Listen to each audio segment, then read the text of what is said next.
Peace. Peace. Peace and welcome to HipHop circa 1973. I'm your host, Infinity, and welcome to the podcast episode number 2. First things first, thank you to everyone for being here today. I appreciate that. You could be anywhere else in these YouTube streets, but you're here with me, and I am ready to rock. So let's go. All right, so first things first, I do have some notes down here. So if you see me looking at the floor, that is the reason. Let me get my posture straight. All right, and just as like a disclaimer, I'm going to mess up a lot, especially early on. I might stutter, I might say the wrong thing. Just rock with me. We're here to have fun. We're here to have a good time. Of course, I'm going to bring you hip hop news, music updates, all that good stuff. But I'm learning as I go along. So please keep that in mind. All right. So disclaimer over. All right. So boom. We got a few hip hop birthdays. Today is August 4th, 2022, for those who do not know. And first things first, let's give some birthday shout outs. So happy hip hop birthday to Yo-Yo. Shout out to her, Dope MC. She's been around since the early 90s and she's still doing her thing today. So happy hip hop birthday to you, Yo-Yo. Happy hip hop birthday to Little Skies. He is a rapper. Happy birthday to you. Happy hip hop birthday to Bobby Shmurda. Bobby Shmurda. Happy birthday to you.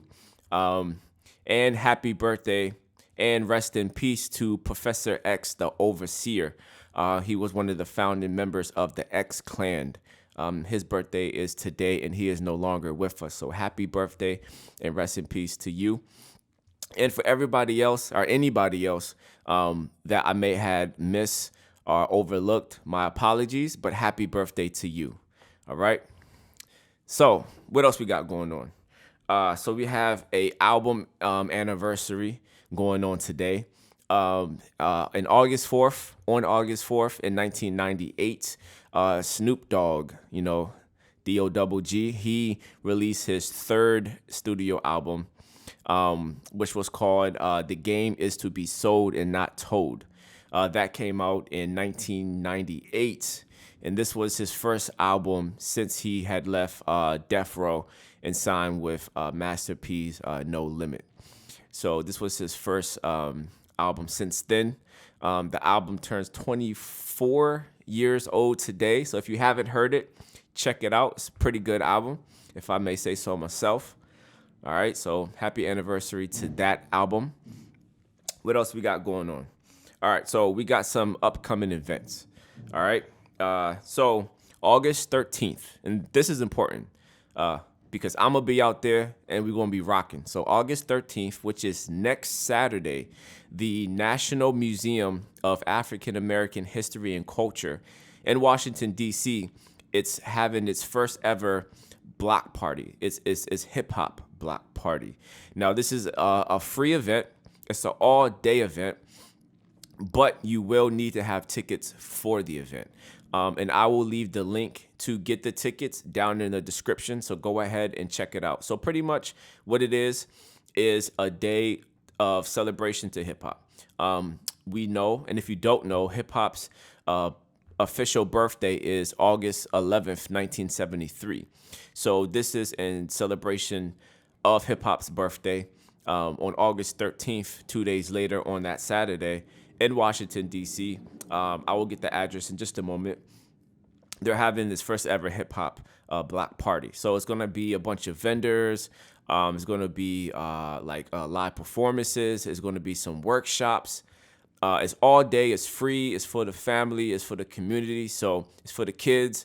So everybody come out, have a good time, celebrate. It's been a while. We've been locked up in the house for the past 2 years. So it's time for us to be back outside, to have fun, to enjoy ourselves, and to just be around good people. So HipHop circa 1973 will be in the building. We will be talking to the people. We will be, we will be out there. So come check us, come talk with us. Let's have fun. The address is 1400 Constitution Avenue, Northwest, Washington, D.C. Now, again, this is a free event, but you do have to get tickets. So please don't just think since it's free, you can just show up and then boom, you win. You need to have a ticket. Space is limited. So I will drop the link where you can get tickets to this wonderful thing. All right. And this is everyone. I want everyone to come, from Maryland, from DC, from Virginia, even from places like New York, Philly. Man, if you can fly from California, cool. Come and check it out. It's going to be dope. All right. So that's August 13th. Okay. So we got some new music to discuss. I love new music. All right. So DJ Premier, the beloved producer, he came out very recently. A EP, I guess. It's a 5-song album or EP. It's called HipHop 50 Volume 1. Now, a little backstory about what this is. So, again, hip hop's birthday, going back, is August 11th, 1973. Next year, in 2023, hip hop will be 50 years old. Round of applause, right? Let's clap it up for hip hop, right? So hip hop is turning 50 years old, and when you think about it, that's not old at all. That's very young. For the genre that's the number one genre in the world, that's very young. So in celebration of hip hop turning 50, they are putting together these producer-led series, right? So DJ Premier got Volume 1.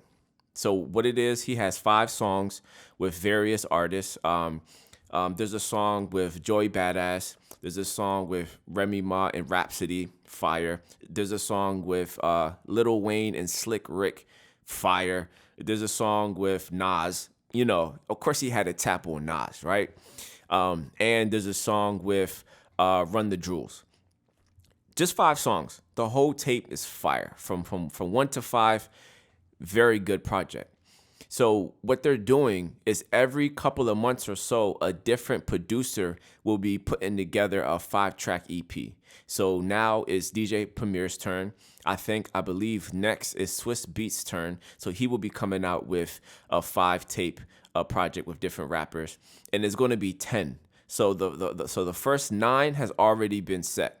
So every couple of months, a different producer will be gathering various of artists and coming out with a short EP tape. But the great thing, well, that's already great because that's like 9 different producers from, that's going to be fire.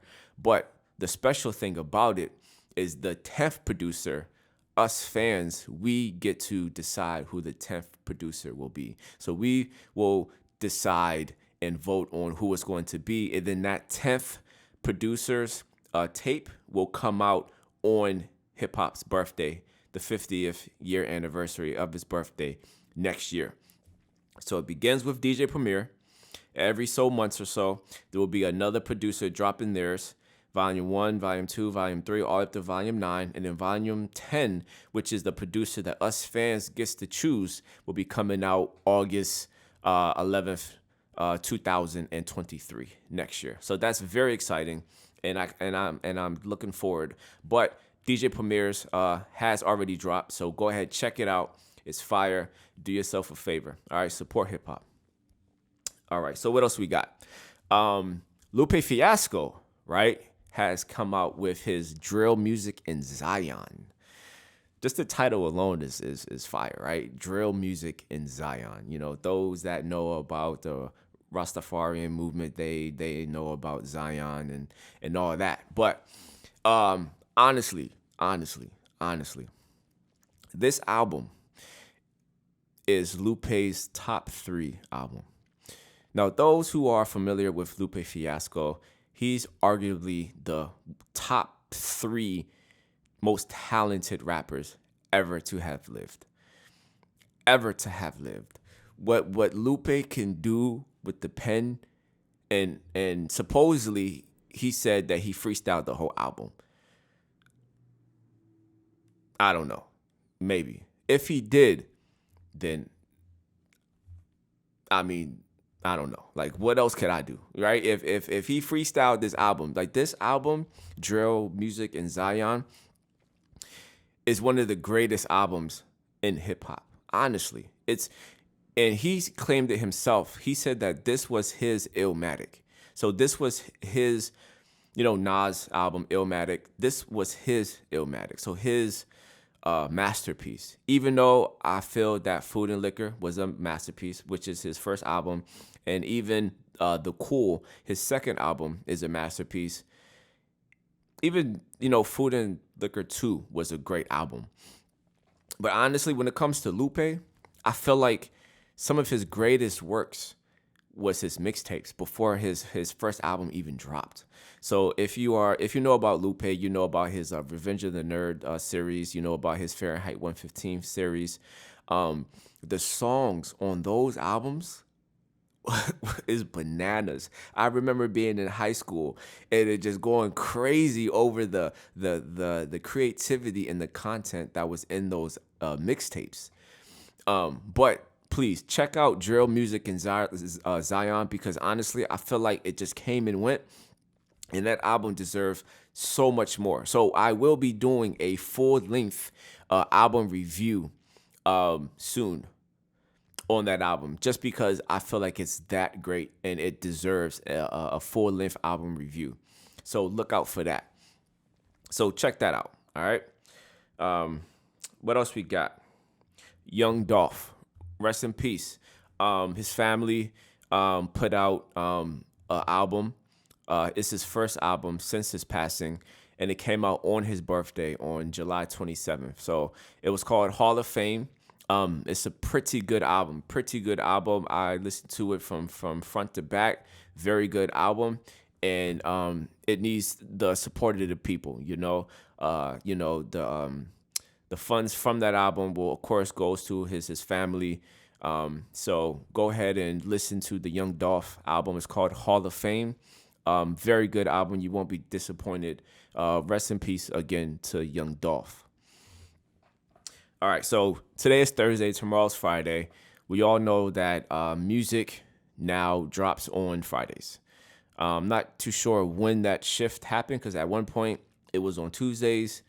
And I think that was when like CDs was around still. But now hip hop, that's not just hip hop, but just music in general drops on Fridays. So we got a few albums to look forward to that's dropping tomorrow. Speaking of Bobby Shmurda, his birthday is today. He's dropping an EP tomorrow. So this is his first offering as far as his first body of music since he's been released from jail. The EP is called Bod Boy. I was thinking I was like reading it wrong, and it said Bad Boy, but it's Bod Boy. So like BODBOY. And it's the EP. I believe his album is titled Bod Boy as well, and that's coming out in September. So this is the EP before the album drops. So that'll be dropping tomorrow. I will be checking it out. So Bobby Shmurda's album. So also we have NBA YoungBoy. Yes, this internet sensation, NBA YoungBoy. Ratio, right? Who's better? YB. So he's coming out with a project tomorrow. It's called The Last Slime Metal. All right. So now people say slime and all that. So it's called The Last Slime Metal. That'll be out tomorrow as well. And HipHop OG Eminem is coming out with his Curtain Call 2. So Curtain, if anyone knows, pardon me. Excuse me. So Curtain Call 1 was Eminem's greatest hits album. So this is Curtain Call 2. So this is another greatest hit album, part 2. It's a double disc album, and that will be dropping tomorrow as well. It has a lot of features, like Rihanna, I believe Machine Gun Kelly. No, I'm sorry, he may not be on it. My bad. Pardon me. Like I said in the beginning, I'm going to make some mistakes, so pardon me. Note to him. But it's going to have a lot of features. So I will be checking it out. Now, this is the greatest hits album, so it is songs that we have already heard before. But, if you may have missed out on an album here or there from Eminem throughout the years, this will be an album to check out. Now, I'm pretty much up on Eminem since he first dropped back in 1999, I believe his first album, or 97, the Infinite album came out in 97. So I've been up on Eminem since then, but I'm still going to check it out as well. So that comes out tomorrow. All right. So that's all with new music that's dropping. Now on to topics, right? So let me get comfortable and let's get to it. So we have the first topic is the YSL case / attack on hip hop / hip hop police. All right, so I have a lot of thoughts when it comes to this, and I'm going to try and be concise. I'm going to try and be fair. I'm going to try and be objective, but this is my opinion, and I'm going to preface it by saying this is my opinion, period. This is just my opinion, all right? But my opinion based on certain facts around the case. So let me first say, hold your head to Young Thug, to Gunner, and to all the other people that's involved in the case that is not well known. Like, we all know the rappers, but there's dozens of people that's involved in that case that we just don't know their names, right? All right, so let me say, hold your head. But also, I will say, I hope this is a wake-up call to not only them, but to rappers and just people who has opportunity to make not only their lives better, but other people's lives around them, their family, their friends, the world, because they've been put, they have an opportunity to pretty much, to do better than what they have been doing, right? So, and what I mean by that is, when you're a rapper, let's just say rapper, let's just keep it to hip hop, right? You're making money, okay? You're touring, you're coming out with music. Like, your livelihood is making music, which is a blessing to be able to say. Like, you don't have to clock in and out. You don't have to work for a job that you hate. Like, you are literally blessed to make money, to make a livelihood, and to make a lot of money on top of that. Rappers are not making $50,000 a year. You know what I mean? So you're blessed with the opportunity of being a rapper and being a successful rapper, but yet it seems that our rappers, and again, this is not directed directly to YSL, but just rappers in general. When you are blessed with opportunities in life, but still choose to live a certain lifestyle that is counter of the opportunity that you've been given, at some point you got to look in the mirror and be like, what am I doing? Like why do I still choose to live the quote unquote street life when I'm making millions of dollars doing this? But yet I still want to involve myself with that. And it's, from my subjective, objective view, it seems like the rappers, they have to maintain a certain type of image, right? Like, they have to be hard body. They have to be, gangsters and thugs, even though they are far removed. They should be far removed from that type of lifestyle, but yet they have to, if they're rapping about it, they feel like they have to continuously do it in the present. Now, you can rap about the life that you've lived, right? Like, if you were born in that environment and you had to do what you had to do, it's okay to rap about that. I would never tell someone how to use their art, right? So it's okay to rap about a life that's familiar with you, right? But you don't have to actively be involved in it once you're away from it. And I think that's where the problem lies. So yes, these rappers are street rappers, right? But why do you have to currently be living that life? Like, you can just rap about what happened in the past. But these charges that YSL have been charged with is crazy. Like over 50 shootings, 20 something murders. Like, this is wild. This is wild. And for it to be, now again, Young Thug is not the one that's pulling the trigger. I don't think. I would hope not. I would hope that Young Thug has been famous enough to know that he shouldn't be the one actually pulling the trigger. But the thing is, when you have your homeboys around, people around you, that you grew up with, and I would never tell someone, you know what, shun the people that you grew up with. Of course not.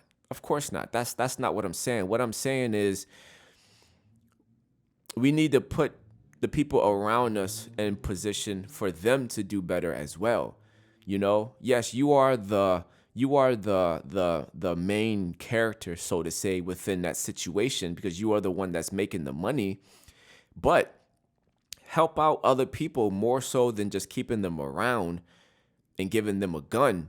But like, yo, if one dude likes to do editing and, set it up for him to do that. If one dude is into like websites, like send them to a boot camp so you can learn how to code. It's like there's ways of having the friends that you grew up with around you, but and not getting into trouble like this, because when I read, some of the court documents, like there's like wiretaps.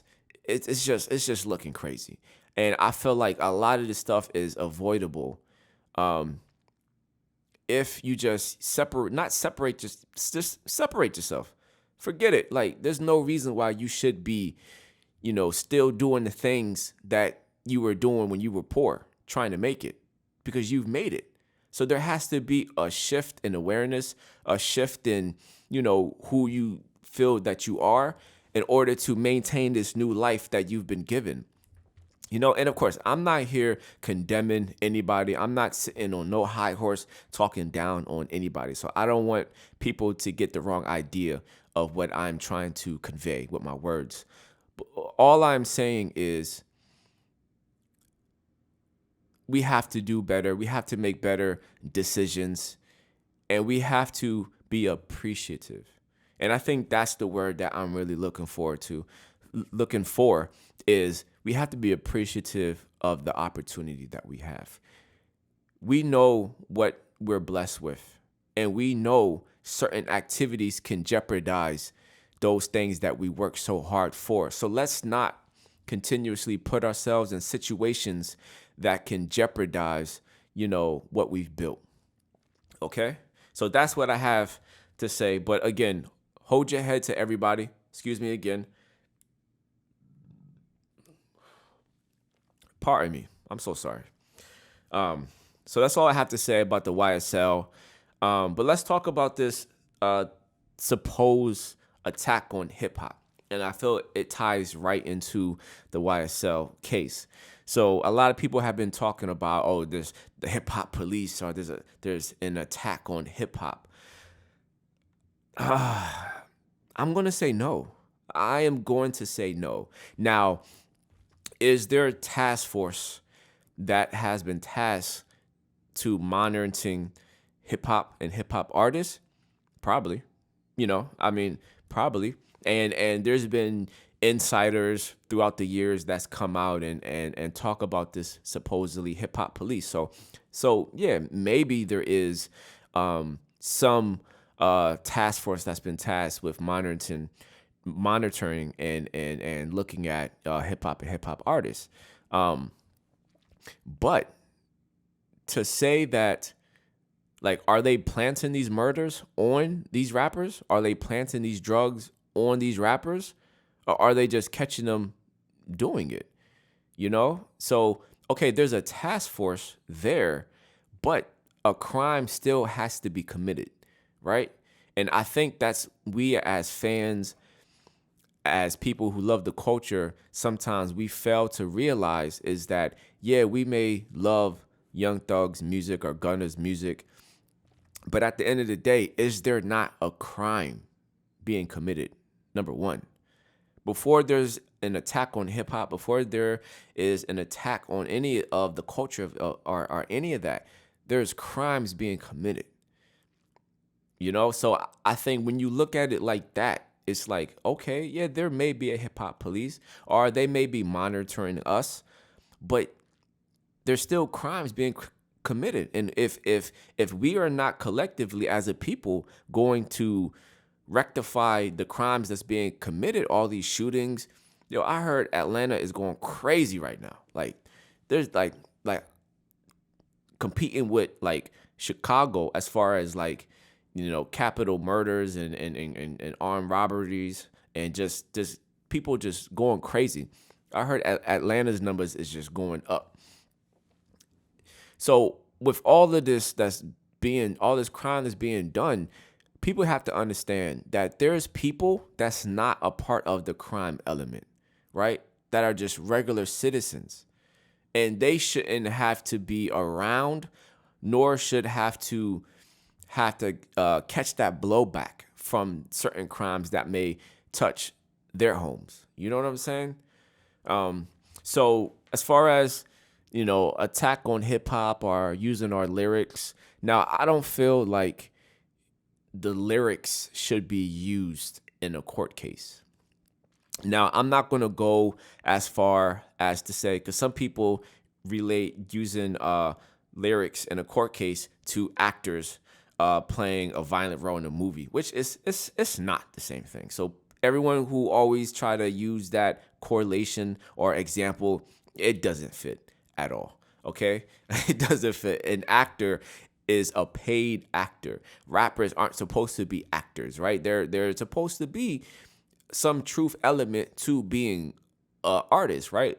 You being an artist, your art should be coming from a true place. Okay? So let's just get that out there. But I still do not feel that lyrics should be used in a court case. Okay? I do not think that. So let me put that out there. But again, before lyrics could be used, there has to be a crime there. So I don't think lyrics should be used to convict. Like, let's say, for an example, let's say there's a crime, right? And then, I don't know, somebody rapped. Now, okay, of course, if you're rapping like the details to the crime, like that Key and Peele skit where the rapper was just like rapping about the actual murder, it's funny. But as long as because it's hard, because there's no way that they can convict you on just lyrics alone. It's impossible. There has to be other evidence. There has to be other physical evidence, other evidence linking you to the crime. They're not going to just convict anyone on just lyrics alone. So, there has to be more to the case than that. So of course, no, I don't think that lyrics should be used in a court case. But I think people kind of say that out of context because no one is being tried and convicted off lyrics alone. There has to be something else, some other physical evidence that's linking them to that particular crime. Okay? So that's my thoughts on the hip hop police and, the YSL case. I just feel like at some point we just have to do some self-reflection on the type of lifestyle that we're living. Now, let me just ask everyone a hypothetically, right? So let's say Young Thug and Gunna wasn't a part of this case. So let's just say it was just some unknown people, but everything else was what it is. So they had wiretaps, they had other things, they had other physical evidence, they had, put in this group with, over 50 shootings and 20 something murders. But Gunna and Young Thug wasn't a part of this particular case. Oh, my screen went black. That wasn't supposed to happen. So I hope that I'm still recording. I'm not even going to mess with it. we just gonna rock out, right? Hold on. I actually do wanna.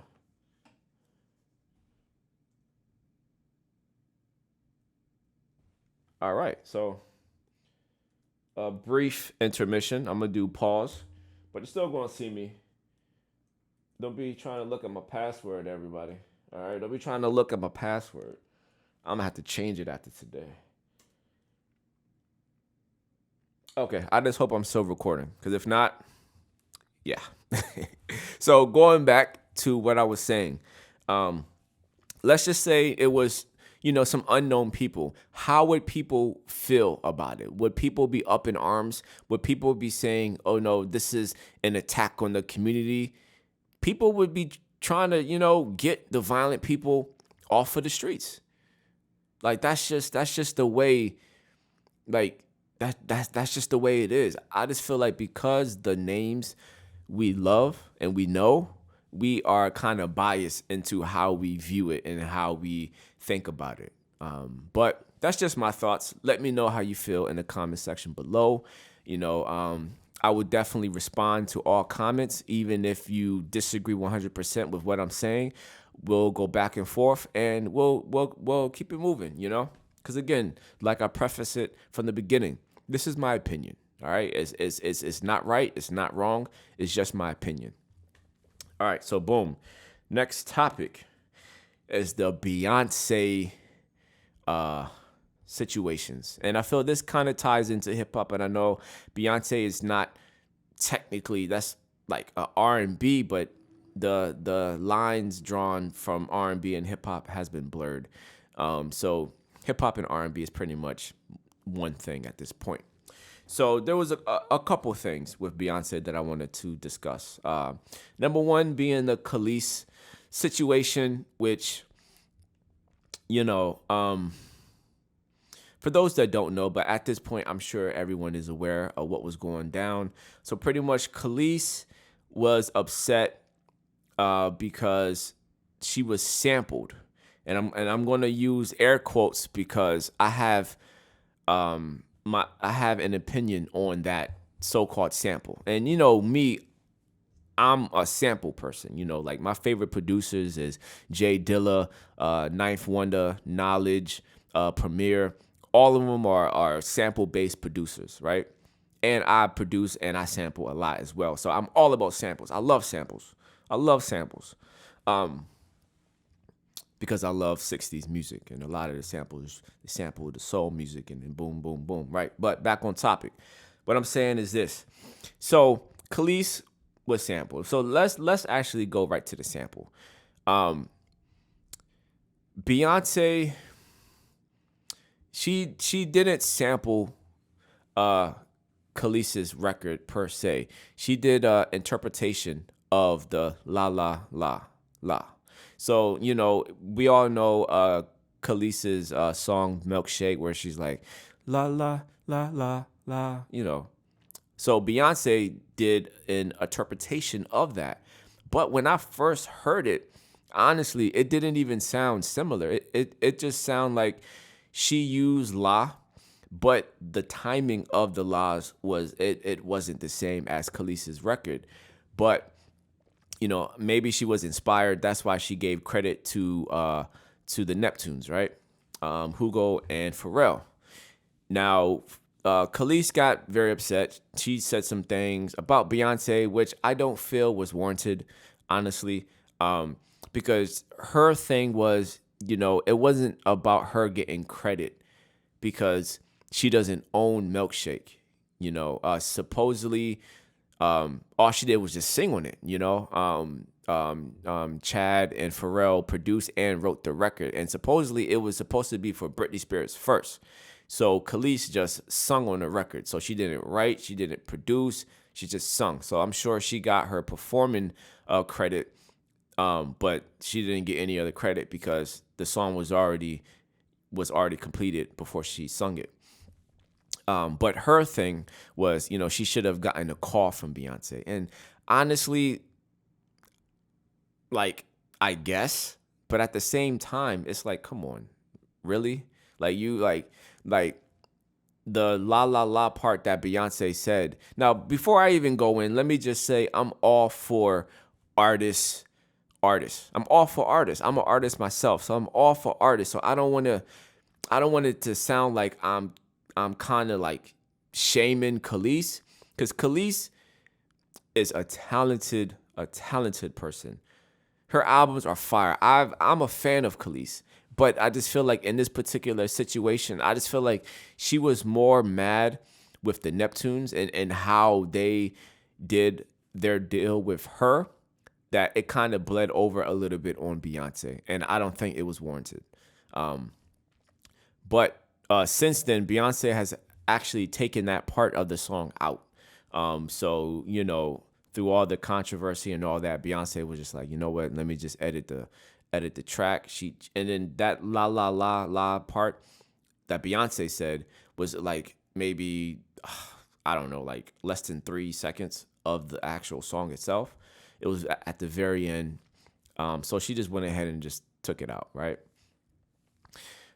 But again, I still don't think that it was warranted as far as her getting the call. Because let's be honest, Beyonce is not the one that's making the calls to clear samples. She has managers, she has lawyers. She is not the one that's calling up producers like, hey, I want to use that part of that beat that you have. Can I sample it? Like she is not the one doing that. She has people for that. So to assume that Beyonce is going to be giving direct calls to people is kind of absurd. Honestly, I mean, now I don't know the relationship that her and Kelis have. Maybe they're closer.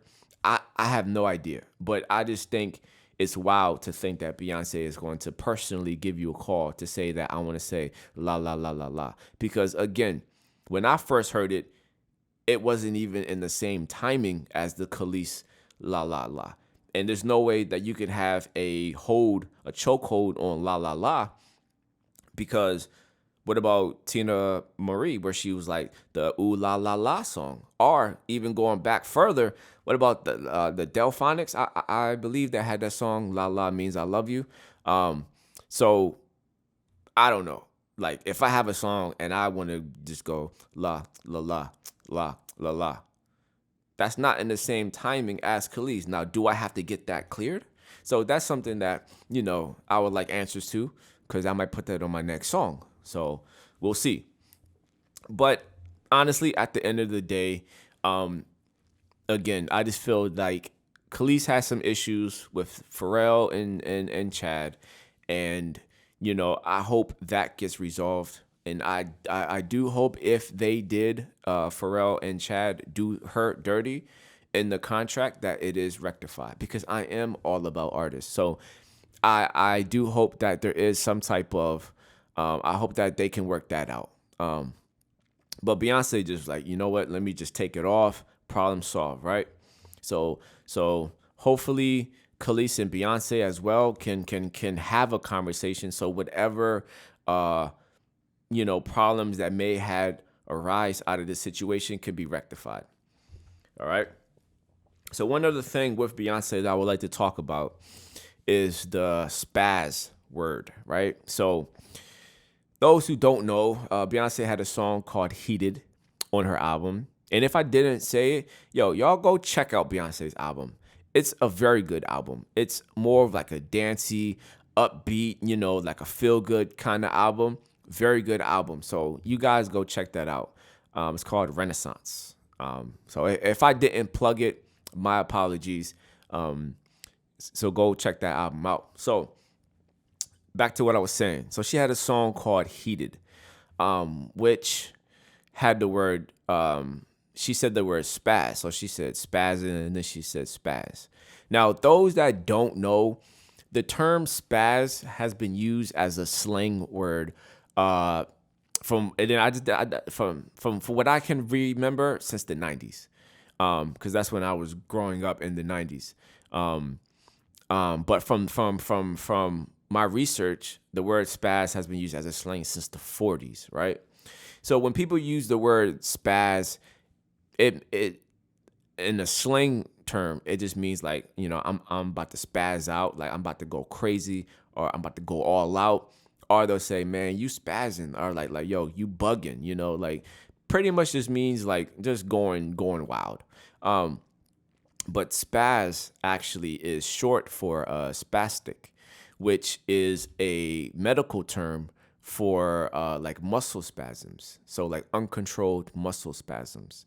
And there is a mainly in the UK, more so than over here, but in the UK, spaz is used, and it is seen as a slur. So it's seen as a term that ableist, and I just learned this word, ableist. So ableist is someone who is able. So someone who's not like confined into a wheelchair, or someone who can, move around and have control of their body. So they're called ableists, right? From the community who aren't abled, right? So the word spaz is seen mainly in the UK as a term, as a derogatory term to them. So supposedly back in June, I believe, Lizzo, shout out to Lizzo, she had a song where she used the word spaz, and there was some outcry from the disabled community, which I understand. You know what I'm saying? I get it. And I respect that. If something is used to kind of like to make fun of a certain group of people, I feel like it should be addressed. Me as a 13, 14, 15-year-old saying that word, I had no idea. I just knew what it meant in the slang term, right? Even though the slang version of it is kind of like the same way that the derogatory term is being used. So the slang word is just like out of control, crazy. And then if you're using that against someone that's disabled, it kind of means the same thing, because they're having muscle spasms, which is out of their control. And then one might call that crazy. So it's being used the same way, but different contexts. Now, remember that, because I'm going to make this point in a little bit about another word, right? So check me. All right, whatever. I set that timer on an hour, so I don't know why it keeps cutting off, but whatever. I just hope I'm still recording. All right, so remember that, right? So one word being used the same way, just in different contexts, right? So pretty much Lizzo, she went and she changed the word, and Beyonce did the same. She obliged, and she changed the word on the song Heated, which I applaud her doing, because again, we don't know what might offend somebody, right? So speaking on that, let's talk about the N-word, right? Let's talk about it, right? So I'm here to say, and let me just put this out in the air, that it's the same way. The word, it's used the same way, but different context, but it's okay, right? Now, I know people say, oh, when people say the N-word, they say it as a term of endearment, which I disagree. I 100% disagree. Now, I'm not going to say all of the time, but the majority of the time when someone uses the N-word, they're not saying, oh, hello, my nigga, like, nice to see you. Like, it's not in a term of, it's not in a positive way. They're the way they say it, the way we say it, myself included. When we say the word, it's with anger in our voice. It's like, oh, like these B niggas, or these punk ass niggas, or I'm better than this nigga. It's more so in a ferocious type of manner. It's not in a, oh, hello, what's up, my nigga? Like, people don't talk like that. They would say, yo, what's up, my brother, or what's up, bro? They don't use nigga in a way like that. Now, hopefully my video don't get striked by using that word. Hopefully, we'll see. But I'm here to say that going back, okay? So let me gather my thoughts, right? So we talking about the N-word, right? So when white people used to use it, when Europeans would use the word nigga, right? It was with anger, right? It was like, oh, you nigger, right? But nigga and nigger has the same definition, right?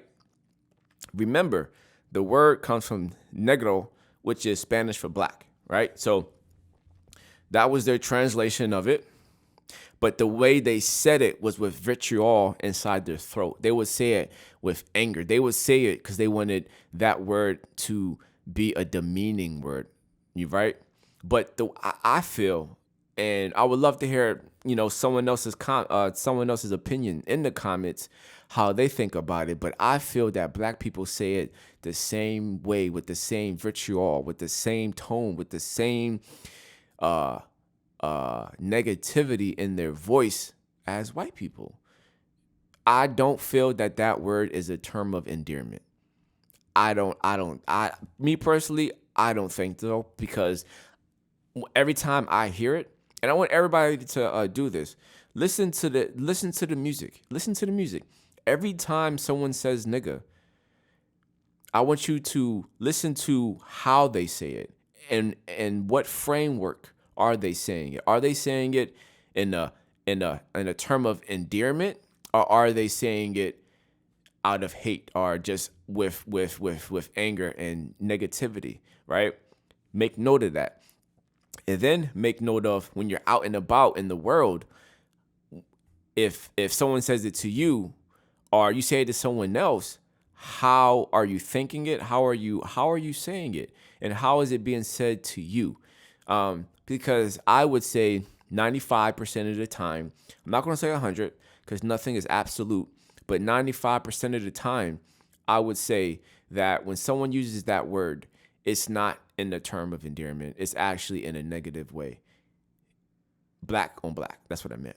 But let's just keep it real. That word, and this is just like a sidebar, that word is not a only black person word. It's a I don't want white people to say it word, right? Because we have been okay with Spanish people saying it. We have been okay with Middle Easterns, Arabs saying it. So it's not a only black thing. It's a not white thing, right? And that's where we collectively draw the line. Like, oh, if you have a similar background or you grew up around us, then it's okay. You can say it. It's cool. Me personally, there was a point when I was younger and I was like heavy into like, just like knowledge, and I made it an effort to not say it, because I understood the meaning behind it. I understood our ancestors and our elders, that, for them, not too long ago, it was a negative thing, So there was a point that I just didn't say it, and I wouldn't say it. And honestly, it does have a way of coming off your tongue. It just rolls off, but it's not a word that I use a lot, that I use frequently, but I might say it here and there. But again, I've realized that the times that I do say it, it's not in a term of endearment kind of way. And I challenge people to really look at that, and to really see, when they say it or when they hear it, is it really a term of endearment? Ask yourself that, and let me know in the comment section below, because I would love to hear your opinion on that. Yeah, so that's how I feel about, that.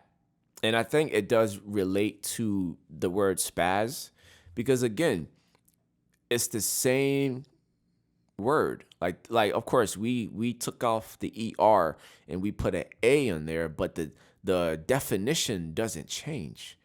And honestly, some might say that the contents of it may be different, but I feel personally that we use it in the same manner that it was used on us, 50, 60 years ago.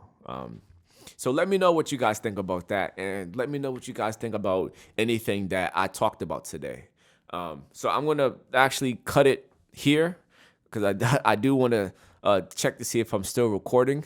So I want to thank everybody for joining me today.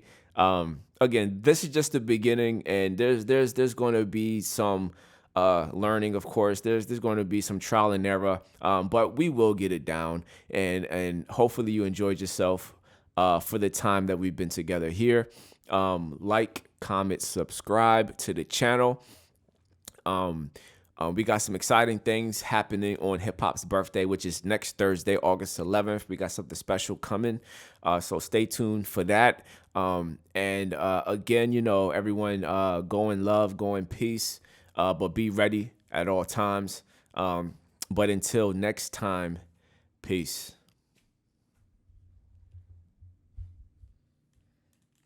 All right.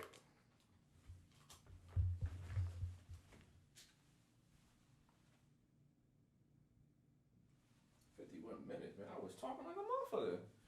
I know it's gonna be that long.